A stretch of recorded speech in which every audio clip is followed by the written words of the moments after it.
Оралната хигиена, когато се лекуваме с брекети, е по-специфична. Границата между брекетите и зъбната повърхност, контактите между зъбите и шийките на зъбите са местата, където се образува и задържа плака. При добра устна хигиена, след сваляне на брекетите по зъбите няма образувани петна. Следвайте нашите съвети за здрави зъби и венци. Първа стъпка – избор на четка за зъби, не електрическа, Make Cosm Soft или Super Soft, равно подрязани косъмчета, без допълнителни пластинки, сравнително малка работна глава на четката, за да достига задните зъби, смяна на 3 месеца. Добавете нови движения на изчеткване по тъгъл на предната зъбна повърхност с брекетите. Движенията са плавни, с дозиран натиск. Не забравяйте да изчетквате зъбите си от всички страни, както обикновено.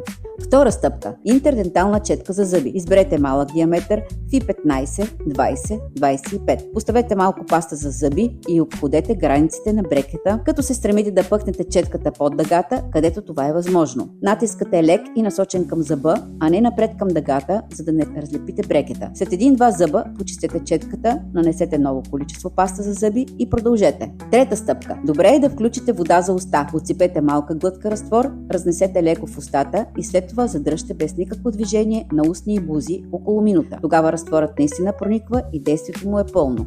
Четвърта стъпка. Въведете във вашата орална хигиена поне веднъж седмично интраорален душ, като използвате ниска, равномерна степен на действие без пулсации.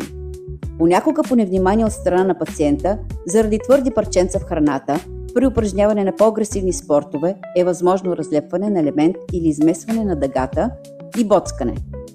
При разлепване или раничка по вътрешната страна на устните и бузите, пластифицирайте малко парченце восък за брекети, да омекне подобно на работа с пластелин, прилепете го с лек натиск върху металния елемент, който предизвиква дразненето. Не забравяйте да уведомите по телефона вашия ортодонт, който ще ви даде насоки или час за извънредно посещение. Ако забележите разлепен елемент, е важно да не чакате уговореното месечно посещение, за да избегнете удължаване на лечението. Своевременно уведомете вашия ортодонт. Храненето с брекети е по-специфично и изисква внимание и ангажираност от страна на пациента. Ето някои задължителни особености. Избягвайте храни, които са твърди или лепкави. Зеленчуците и плодовете се приемат на парченца в областта на задните зъби. Неподходящи са храни като например чипсове, препечен хляб, силно препечени меса, ядки или дъвка. Акцентираме, че вредни навици като дъвчене на лед или поставяне на предмети в устата трябва да се контролират. Ако се наложи лечение на зъб, например кариес или коронка, по време на ортодонтското лечение, непременно уведомете ортодонта си. Не забравяйте, необходимо е почистване на плака и зъбен камък на всеки 3 месеца.